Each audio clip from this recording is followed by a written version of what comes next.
Turning your dreams into reality. Man, it's all about the trajectory. Skyrocketing my career to my destiny. All right, everybody, welcome back to Trajectory. Who's ready? Get this road on the show. All right, everybody. Well, thanks again for being here.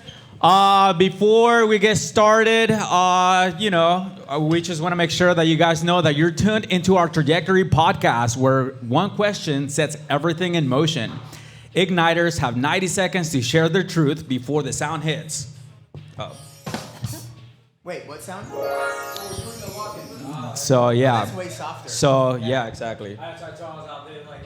Yeah, so all of you guys who signed up, you're all igniters. So we will call you at random, and you will come up to the mic and, like I said, share your truth for 90 seconds before the sound hits. Then the panel will take it a step further by asking follow-up questions, and at the end, we get to decide who made the biggest impact. And this week's question is... But before we get to that question, Oscar. No, go ahead. What's the question? What's the question that you have, Lena? Who's sponsoring? I'm just curious to know who's sponsoring all of this. The sponsors come after the intros, but it's okay. Y'all just ruined me, but it's okay. All right, sorry. But I was just curious. Who is it? Curious to see who's rolling shit. All right, everybody. As you guys can see, we improvise and we overcome. So the sponsors and we adapt. So the sponsor for this week's Trajectory podcast is going to be Mentor Makerspace. Is that what it is? No. What is it? It's network space. Oh, okay. See? Well, you should not have given me the mic. All right. We'll be right back. We'll be right back. What is Short. So this is an app. So this is an app that we can utilize if you're a master networker, meaning you like to go to network events and you just don't really want to be like dealing with business cards all around, throwing them everywhere, your glove compartment, at home, everywhere. This is an app that you can download on your phone, and it basically utilizes AI to keep you in track with all the people that you meet by just snapping a photo of their business card. The AI will automatically sort them into your database, and it makes up follow-up easier for you. And you can even set up systems utilizing AI, so the AI follows up with that person without you having to do anything. So it's an amazing app if you like to do It's your business personal networking. secretary. It's just basically your personal secretary. So this week's podcast is sponsored by Network Makerspace. We need to find an easier name to pronounce. Let's just not have the guy with the Spanish accent, like Network Space, that app. Thank you, Saul. I appreciate that. But Hold on. Just do this. I want everybody on the count of 3 to say networkspace.app. Okay? And I want to put it on the 1, 2, Go ahead. 3. Networkspace.app. yeah, Good. that's Very right. Very good. And so, well, we'll take it from the top. And with that being said, you're tuned into our Trajectory podcast. Like I said, where one question sets everything in motion. Like I said before, Igniters have 90 seconds to share their truth before the sound hits. And then the panel will take a step further. I can't speak tonight, but we'll be asking follow-up questions. And at the end, we get to decide who made the biggest impact. And this week's question is... I'm glad you asked, Oscar. Who remembers it? Just say it, bro. If you could ask God one question, and you know that question will get answered, what would that question be? Ooh. Question, not request. Not request. Question, like, why is there suffering? Why did my grandma get whatever? What is that question? It can be anything. And think about it. The more you think about it, the better, that you'll think about it. All right, are we ready to get this trajectory started? Let me hear y'all. Yeah. All right, and before we get started, we have Mr. David up in the house. Give it up for David. He's gonna be performing a song for us. So David, come on up. Step up to the mic. Oh, what are we doing? Oh, it better be short, bro. It's never short. Well, so Trajectory. So let me tell you a little bit about our performer that we have tonight. So about a year and a half ago, one of my coworkers, he knew, everybody at work knows I do music and stuff. So he's like, hey, I have a brother. He does music too. Would you mind doing something with it? I said, yeah, have him call me. That was like a year and a half ago. Last week, I get a text. Hey, what's up? This is Francisco's brother.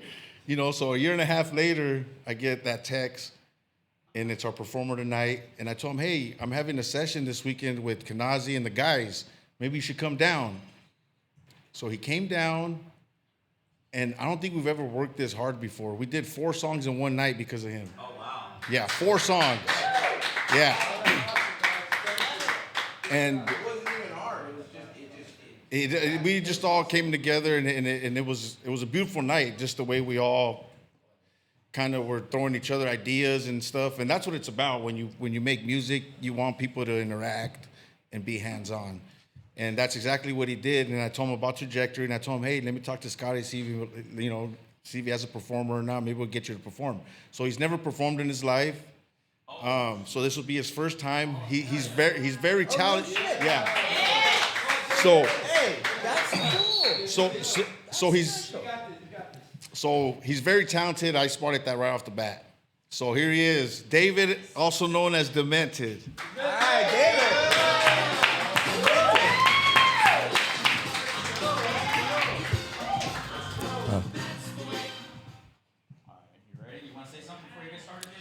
I think I'll speak at the end. Okay, cool. Yes.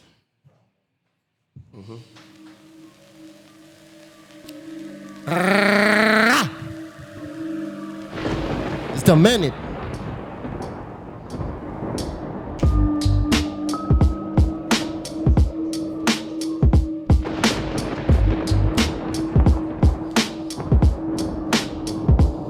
I hear the screams of my descendants by the torturous methods, Inquisition, slaying my people over religion. Voice of God spoken through false to convert indigenous, change your ways and repent. All sins will be forgiven. The feathered serpent's return, it was thought to be, but all the white man brought was injustice and disease. High priest, heart in hand, blood shed from my yeast. For the harvest, people starving for their stomach's relief. People of peace, war was sacred, and to die was a peak. The highest to reach, to please our gods, was the belief. Butchered by Spaniards, was tricked into worshiping cowards. A whole society taken over and scattered. We're cleaning up the garbage that was conquered by carnage. Oppressed by our own soul, we never make it to college. Once Azteca turned Mexica to Chicano freedom seekers, revolutionaries like Zapata and Pancho Villa, leaders in the movement. Because results were producing, unionized, hold your head high, we will survive.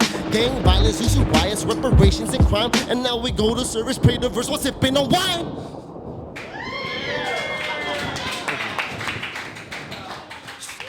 Okay, so, ladies and gentlemen, that song was written when I was in prison. Did 13 years. Straight, 13 years, 4 months, 8 days, 1 hour extra.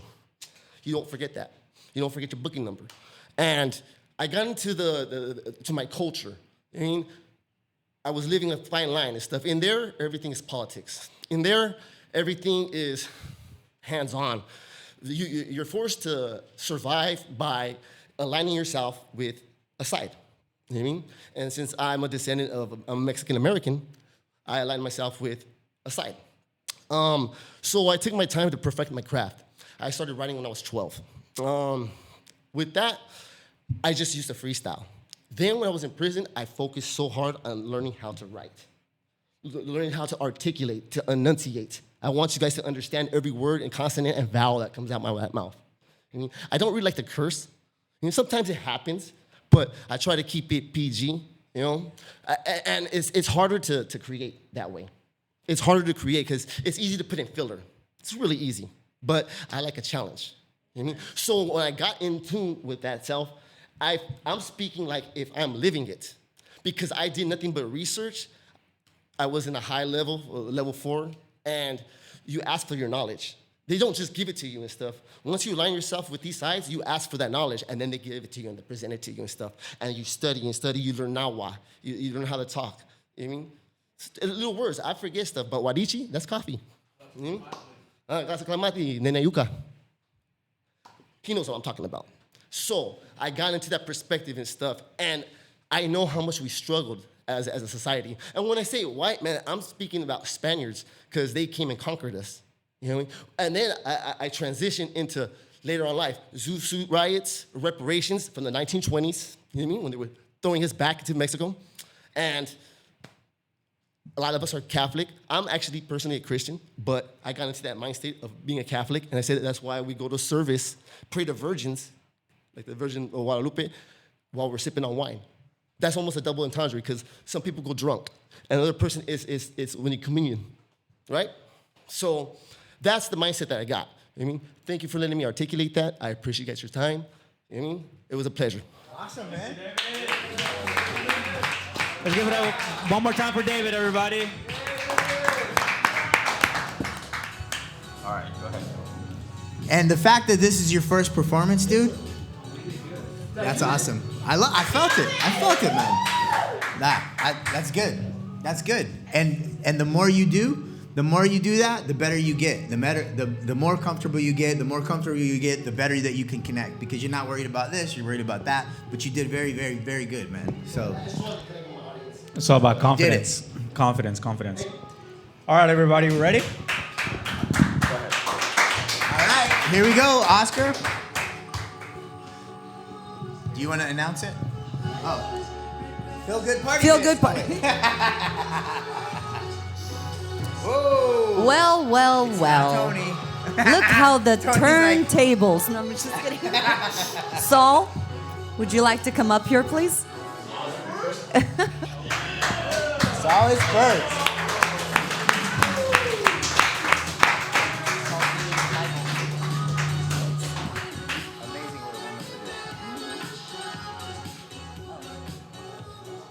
All right, repeat the question, please.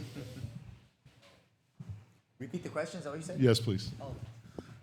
If you could ask God one question, and you know that you're going to get the answer, what would that question be? Well, the thing that comes to mind is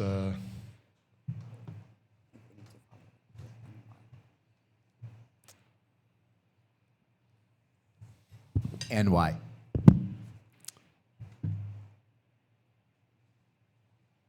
how is it that evil people still seem to prosper? That's my question. Why? I know there's been many explanations given.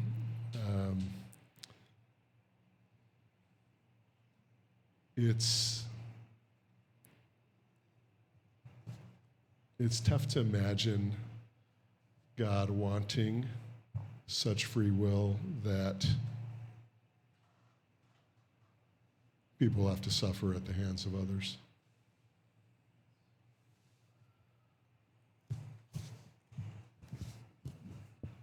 This is a theme that gets repeated a lot.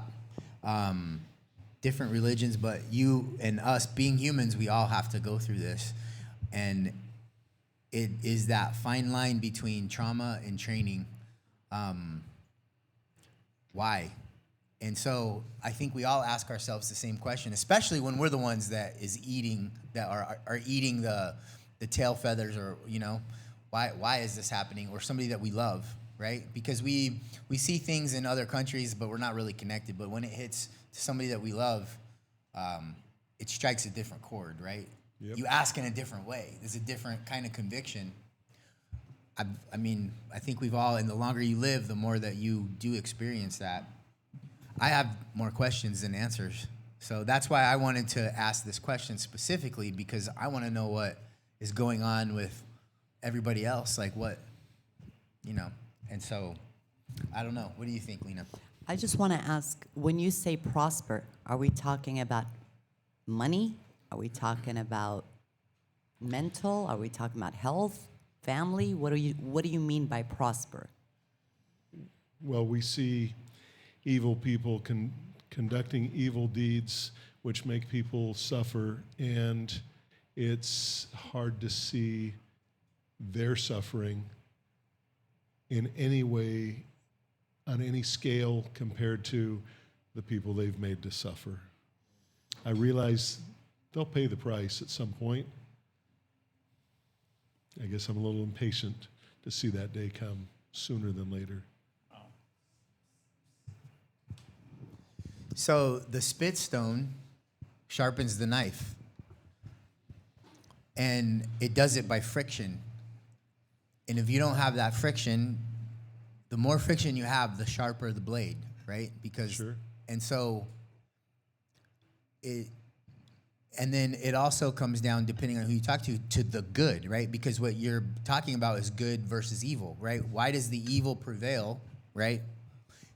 Long term, I don't think that is the case, because I think we all have evil and I think we all have good. And what happens when we see somebody that has made certain success in this way, we are looking at it from a very limited perspective. And because we can't possibly see all of the other things, because even though they may have screwed you over in this particular instance, maybe in this other instance they have sacrificed something big for something good, or they did something to help somebody in some other way that maybe they're getting paid for that other little deed that there's no way that you could know about. So I don't think that a person is completely evil. I think that we all have those tendencies, and depending on the situation, you can bring out that evil, or you can tell it to shut up and sit down, right? And so I think going through life, earlier in life, we choose evil more because it's easier, and it's a way of us expressing anger, and we can do bad things to hurt others and makes us feel better.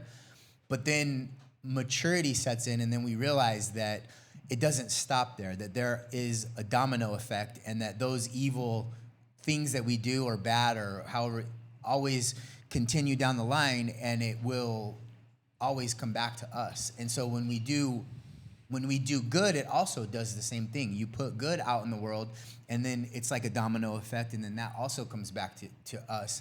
And I think that I'm only saying it from my own experience, because I was a little asshole younger. I heard. And yeah. Hey, wait a second. No, I'm just kidding. But it's funny because now I'm the president of an anti-bullying organization. If you would have told me that was the case a long time ago, that would have been very funny, right? But that's the thing. You do things and it comes back. And so,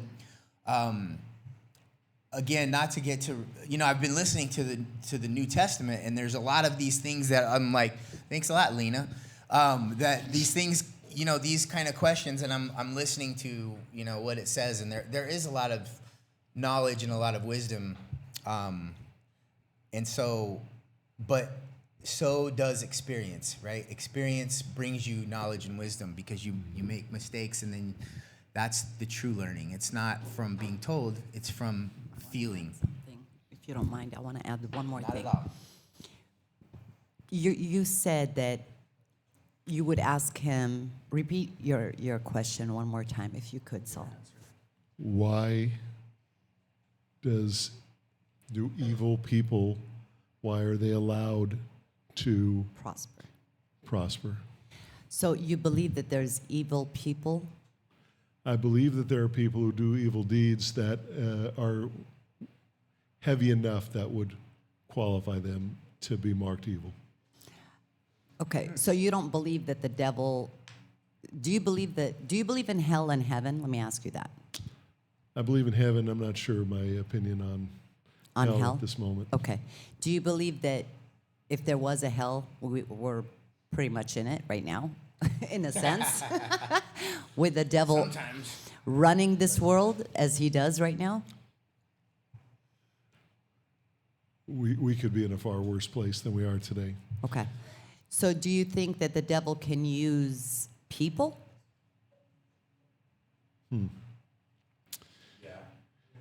Well, my opinion is that God will outperform the devil. And Well, God will outperform the devil most definitely if that person is a believer and is following God, whoever their God is, right? But for the most part, the devil even tried to tempt Jesus, right? So the devil can use anybody they want. I don't think your problem is with evil people as much as it is with evil, period. okay, if that makes Sure. any difference. But when you qualify people as being evil, I think, I don't know. My personal opinion is I don't agree with that because, like Scott said, I believe that we all have a tendency to do evil and to do good. Well, Yeah. I mean, the example that's always come to my life, my entire life, has been Hitler. Right? To me, now he's just one of many dictators, but that's the embodiment of evil, in my opinion, in human form. That Think for, he was evil as a child, though? I don't know. I don't know. I doubt it. Yeah, probably not. Right? I doubt it. But that's why I'm saying the devil can use anybody here. Any of us. Use me, could use you, if we're weak enough and we allow it. I believe. So I don't think your issue is really with people as much as it is with Satan himself. Okay. And I think that's where we all have that problem. That's going to make tonight's topic a little tough to That's come just to a my- conclusion. No, I My appreciate opinion, that. guys, I'm not Yeah. pushing it on anybody. Yeah. but- Go ahead, Marisa. So I thought your question was a question that we all can ask ourselves at one point in our lives. And in my own opinion, I feel like I've come to understand that the need for our higher power, whatever that faith may be, without that suffering, it's like that cry out wouldn't be there unless we had that. It sucks. That's my own thinking. It's like, wow, because I cried out to God because, it's been, it was rough, right? And it's not about anything you having a problem. I think it's a beautiful question. And I think I'd ask the same thing. But I do think that that's what I've come to peace with. And I also believe that prosper is temporary because this world is temporary.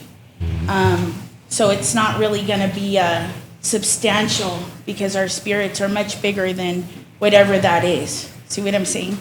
And I respect what you believe. I appreciate that. I know what you said about if it wasn't for the suffering, the cry out for God wouldn't be there. That makes a lot of sense as well. I want to make sure that I heard what you were saying. So you were asking, in a sense, that why is it that with God, is there evil people that can have grand success in life? Did I hear it wrong? Did I hear it right? In essence, that there are people who do evil who are winning at that. Okay. And that's my question for God. Okay, so I have an opinion about Let's shut that down. So when you look at, if you look at the universe and the law of physics, it's always said that there's a law of attraction, right? Mm-hmm. And the longest that you can keep your attention on something, that the universe will deliver to you or God will deliver to you. Is it then safe to say whether you're good or you're evil if you understand the laws and physics of the universe with intention, and you can keep the intention of what you want at the forefront, that the universe, the law of the universe, will deliver it to you despite whether you are good or evil? Makes sense. Yeah. That really wasn't a question, but... I personally think that God doesn't have favoritism. I feel like we all have a purpose in this life. And then the same way that there are evil people that may seem successful, I would also say that there's really good people out there that are also extremely successful. There are people that are doing well, that they're in the middle class and they're evil, but then there are also good people in the middle class and also in, the low income type of class. I feel like there's evil and good everywhere. And I feel like everybody's got their own purpose in life. And so it's just a matter of, handling yourself well in this world and in the short life that we have, and, just do as much good in this world as you can. I mean, that's my personal perspective on that. I got one more thing to that. Makes sense too. So my personal experience, everything that I look at in life just comes from my own world and the things that I've experienced and perceived. And so my dad, right? If you ask me about my dad, I would not use the word evil. I might say victim. I might say alcoholic. I might say, other things like that. Aggressive. Well, yeah, for sure. Hey, My bit. brother, my older brother, you asked him about my dad. This is the same person we're talking about. You ask him about my dad, he is evil incarnate. He is the epitome, the definition. If you looked up evil in the dictionary, it would be my dad doing this. If you ask my brother, right? So what that tells me from my own experience is that we all have different perspectives, and based on how we interpret things is how we perceive, and that comes from our experience and what we've done. And so I feel like if you again, I don't have answers. I'm just speaking off the top of my head. I agree with everything you know, said but because it's so true. It's the same thing with our family, with my father. Like my brother, his experience with my father was he's this and that and right. everything and anything under the sun. And for me, I saw this the sweetest, kindest man that people just misunderstood.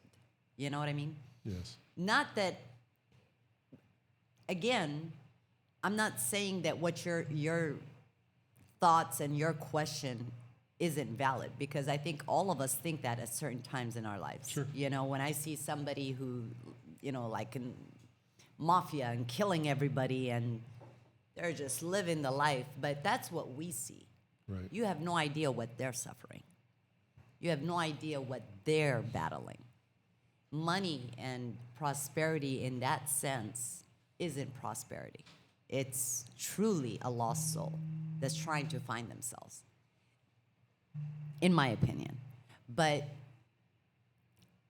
I'm curious to know what God would answer you. If you did hear that question, I would love to hear what he has to say.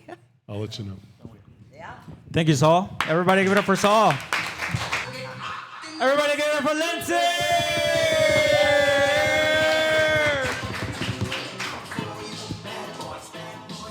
Bad girls. Okay, so am I answering the question or am I continuing the evil thing as well? Question. Huh? The question. Oh, fuck. What would I ask? What would I ask God? Right? And I have all the time in the world. He has all the time in the world to give me as much of the answer as I need. Absolutely. Okay. I would need him to tell me the original passages of the Bible in English. I would want to understand how fucked up we've gotten with all the different reiterations, all the different rewriting, going from language to language to language. I would want to understand his true feelings and his true intentions of that, I think. And why? And why? Because there are things that I do not agree with in there. There are things that, granted, I haven't read it cover to cover, but there are certain things that some groups take out of context. Different iterations mean different things. There's different Bibles, different, how can so many things be different from the last, 3 translations? You know what I mean? There are some things that I don't want to acknowledge that is what my God would consider sinning, would consider okay, would carry out these certain acts and think that he's the only one that should be able to do that. That's my kind of issue. So for example, I'm just gonna say for example, right? In the Bible, what I don't like, or one of the things that I can't agree with, I guess, forever is there's no weight on the sins that he tells. There's no what? There's no weight. There's no weight with the different sins. Oh, like Saul was saying. Some people Right. could be- Right, exactly. There's no different weight. I to think that he would not put a weight behind certain, eating pork would be the same as murdering somebody. You know what I mean? It's not intentionally told in the Bible that one sin is greater than the other.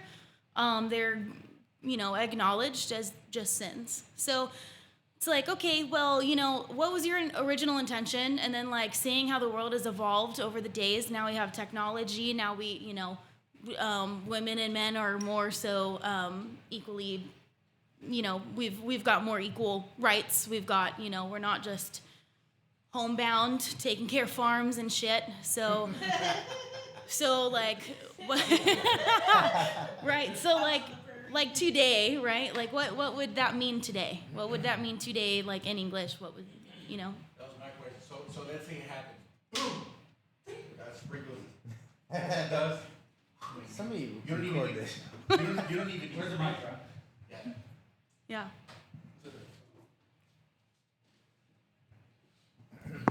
Test. So let's say God blesses you with that, right?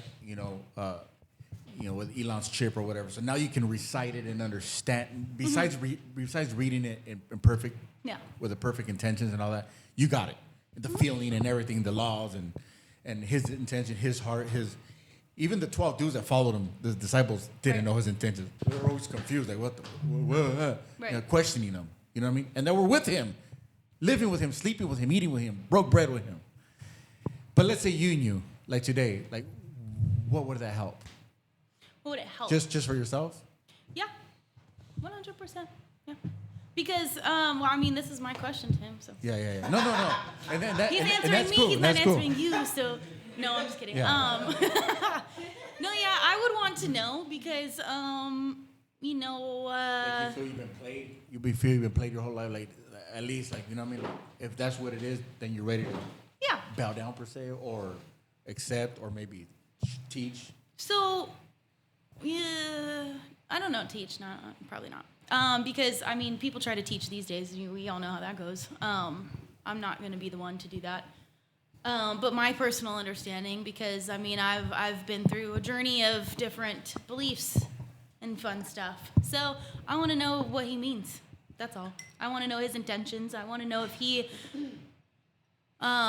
feels, how he, because the way that he would explain it would tell me what he thinks about himself. Because to me, some of these things are like he's doing all these things, but nobody else can, right? And okay, like if you are God, then that makes sense. But at the same time, like if you're putting your, how would I say? Like you're condemning others for things that you may have done. Maybe you're all like you're all powerful and stuff, but you know what? You know who else does that? Does shit, and then they condemn other people for doing it. The people in power today, but monetary power, and fuck that. That's just me. My question is for somebody as intelligent as you are, the fact that you haven't read it from. Have you read the Gospel or the Old Testament? So I read. I will tell you, when I was 12? No, it was before I moved in with my dad. 10. I had a Bible from my Christian church. So I attended both. I attended Christian and Catholic churches. Really weird experiences in both, by the way. But I read one Bible that I was handed by my Christian church. Unfortunately, it does happen. And I started reading it, and there were some things that I was like, oh, this doesn't sound right to me. I don't know if this is right. So I stopped reading it. I got to I can't remember exactly the certain parts, and I have not revisited it because I feel like I have a very strong moral compass. So some of the things that I disagree with in there, I feel like I'm morally on a good path. So my God would acknowledge that, I feel. Would see my intentions, my heart. Aren't you curious at least? And somebody else wrote the book, so I don't know. But aren't you a little curious to read it? No. Not at all? No. So how can you give such a judgment and be so definite on that? Well, like I said, I can say no because I'm very faithful in my morals. I think that my morals are very aligned with what my God would want, what my God would believe in. Just like I said, like no sin outweighs another in the Bible, but a lot of people that are very, very in tune with the Bible or live by the Bible, they eat bacon. I see them all the time eating bacon. Eating pork is a sin, no? So, no, that's in the Old Testament. It is but for why Saul. should I pay attention to the New Testament and not the Old Testament? That's what I mean. There's so many different reiterations, so many rewritings, so many like. But you know the reason How I can you say differentiate? you should read it, not because I'm pushing my belief on you. On the contrary, Yeah, no. but I really believe that the gospel and the Bible is written in a way that it's different for each human being. Yeah. So before you condemn it, read it. No, I'm not Before- condemning. No, I'm not saying condemning. you're condemning it. Yeah. I'm saying before you disagree with certain things, before you agree with certain things, before you believe in something that you haven't even. Who said I gave up on it? I just want to know what he was originally meaning. Well, I mean, gave up on reading it. Look, that's a really big book. Well, but that's what I'm. But I that's work a what lot. you know. What, Lindsay? You know what? I love how honest you are, and I respect you more than you seem to think I do. A lot more. Okay, because you are a very wise young woman. That's why I really want you to read just the new gospel. The new gospel is. It's not that big. Seriously. I'm not talking about the Old Testament. Just Yeah. read the gospel. But Then go back to the Old Testament. Okay. Because that's how I had to read it. Because if I started in the Old Testament, honestly, I'm probably would be right where you're at. I hear you, but at the same time, like, who wrote the new gospel and why is it so different The than the disciples. Old Testament? Well, it's not that different because, well, the disciples. Who wrote? I mean, I don't know. Yeah, who? Like, there's Yeah. a New Testament, new gospel that I should read, and before the Old Testament. Correct. But you know what? My belief, and that's everybody's different, my belief is the Holy Spirit wrote this book. So when I say you need to read it before you can, because everybody has their own interpretation of what this means and what that means and what this is, and you know, this is right and this is wrong, and no, that God didn't say this, God said this. You read it, and then you'll know what it says to you personally. Because exactly. But yeah, I hear Even you. if you got heart I hear you. attention, and you're able to write that down and like move your or give it to everybody else on the 9 billion people on this planet, Yeah, everybody's gonna see it differently. Completely different. Yeah. I hear you. Yeah. I hear you. I do hear you. I just don't know if reading. I hear you. I'm not condemning it. I just don't know if reading books, reading Bibles are going to how would I say? Change you? You'd be surprised. Not necessarily change me, but I don't. If everybody interprets it differently, right? Like interpreting a book, that's like reading self-help books. I'm not comparing the Bible to a self-help book, right? But like that's like reading self-help books. Everybody takes different things out of that. But also, like, have I read self-help books? No, I haven't. But I can definitely understand some different things. Yeah, I can look at topics and I can understand self-help, like how that would pertain to me. Again, I'm not condemning you, but am I actually going to read it anytime soon? I'm honestly probably not. And that's one thing. But that's why I would ask God to tell me, because He would read it for me.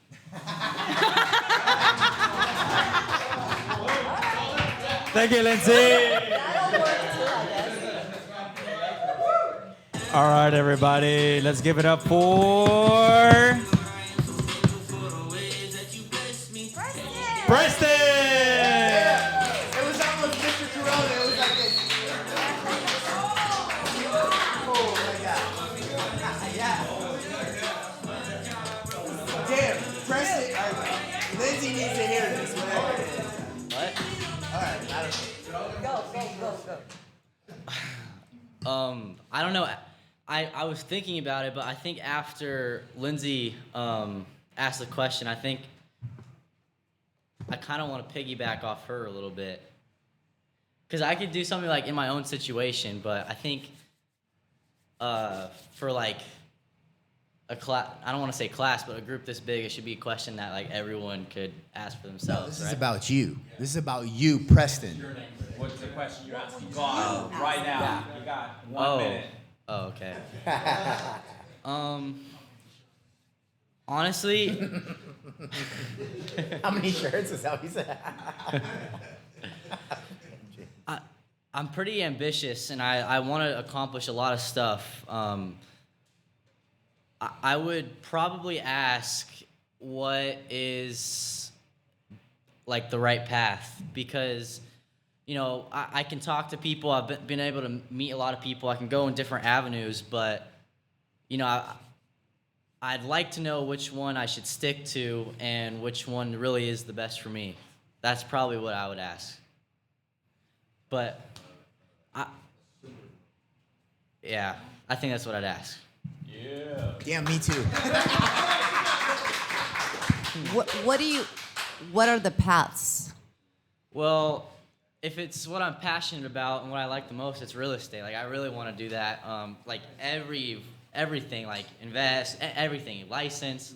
I just like real estate. Like I find it really cool. But there's also the sales path, where like be a remote sales rep or insurance. And then there's also like full-time in the network space and work for that. So I definitely know like I'm going to do real estate, but I don't know, there might be something I'm missing. I still think that I could do, work with Jason and my dad and still be able to do real estate, because I'm passionate about it. And like, if you're passionate about something and it doesn't feel like work, you're never going to work, right? Because you're doing what you love, right? So let me ask you this. What do you feel that God's gift is to you? I don't know. I do feel like I bring like, a special presence to stuff. Like cool stuff happens with me and around me, and I'm good at talking to people, connecting with people. So, I mean, that's also the thing with real estate too. It's very relationship based. I'm pretty good at building relationships, having relationships with people. I think you just got your answer. So, yeah, but it's also, timing, right? Because what I want to do with real estate, if I had $1 million in the bank, like I'd be able to do everything in real estate, but that's not the case. So, also. So if you had $1 million, what would you do? Oh, I'd invest in real estate for sure. Okay, like what? What would be the first step you take? I can tell you exactly what. I would work on a development property. If I had that much capital, I would work on a development property. You honestly think $1 million would get you started with that? For sure. I mean, development property doesn't have to be like a whole skyscraper. It could be a duplex. It could be a house, Yeah. I think you got your answer. I think you should be in real estate. Yeah, but I think a part of that question too, I definitely know like real estate is where I want to be, but also timeline, like the right path in the right time. Like, should the right path be network space and then real estate and then whatever, or should it be sales, real estate, or should it be insurance? Like timeline and path. That's probably the best way to put it. Timeline and path. Because I know what I want to do at the end of the day is real estate. All right, so here's my question, because you know what you want to do. Now, as life goes on, roads change and we end up in different places. Yeah. What if God doesn't tell you what you think you want to hear, but instead tells you to take a path that is completely opposite to everything that you think is the path you're on? I like those questions. Well, honestly, like, I like real estate and I'm passionate about it, but I'm passionate about it because of the freedom that it can bring. So if he points me in a different path that brings that same freedom, I wouldn't really mind. I'm not like attached to it when it comes to that. Like, at the end of the day, I don't want money to control my life. So whatever path decides that, where money doesn't decide what I do, I can do whatever I want, whenever I want, however I want, and money doesn't have to, money, health doesn't have to do with it, then that's what I want, no matter what path it is. Well, he says you're going to be a trash man. Well, if I'm making $1 million a year, I don't care. I'll do all the trash in the world. Here we go.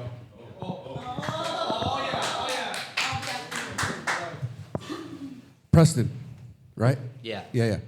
So, what's the lady's name in front? Lena, yeah. So Lena keeps saying, hey, I think you answered your own question. and you have multiple times. Keep in mind you're asking about timelines, right?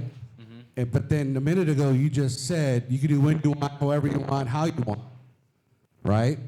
You said that, which is true. So that is so true that you don't need to worry about timelines. The strongest timeline is the now. That is the strongest timeline. Yeah. And where are you at now? With your dad in the network space. That network space is going to teach you how to leverage in the real estate space and the insurance space. Yeah. The relationships that you are so good at doing and that you like to do is going to compound the effect in your success in both of those spaces, right? So it's really about just how hard you're going to hustle in the beginning to build the strongest foundation for those other things that you want to do, right? You ever heard of a house of cards? Okay, so a house of cards is a very unstable house that's built on cards that can just crumble with a fly going by and the wind that the fly gives, right? It's just gonna like knock it down. I have been operating on a house of cards for about 20 fucking years. And this is why I know what House of Cards looks like versus creating a solid foundation and how that looks, right? So later on, after all this is done, and you're at the office and you see me there, I will give you some time and we'll sit down and talk, all right? Okay. Yeah. Yeah. All right. Preston, I was going to tell you because you were specific. You talked about development, and yesterday I was reading that Disneyland just finished their development on a swimmable lagoon, and they're targeting Disney fans, like fanatics, to have this lifestyle that they're incorporating in their daily life because they love Disney that much. So there's a livable lagoon. There's all these houses. They go for, I believe, $500,000. It's all in Rancho Mirage. It's not very far.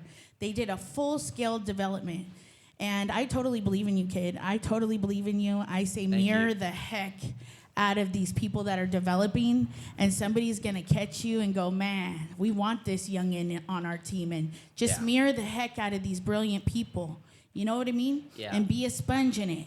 Remember, you're so young and you're so driven, and you have your life ahead of you. So I'm proud that that's your question. That's really cool. Good job, Scotty, and your mom and whoever else helped raise you. Cool. Thank you. Thank you. Am I good? Thank you, President. We love you, and we look forward. We want the best for you. Okay, guys, so the last thing before we end this, we have to, what are we going to do about it? Are we just going to talk about it? No, we got to move. Are we just going to, okay, so we're going to move. Make a difference in other people's lives. O, offer up your time, talents, and gifts. V, find victory in the small things. And E, encourage others. Thank you for coming, everybody. We'll see you And next let's week. move.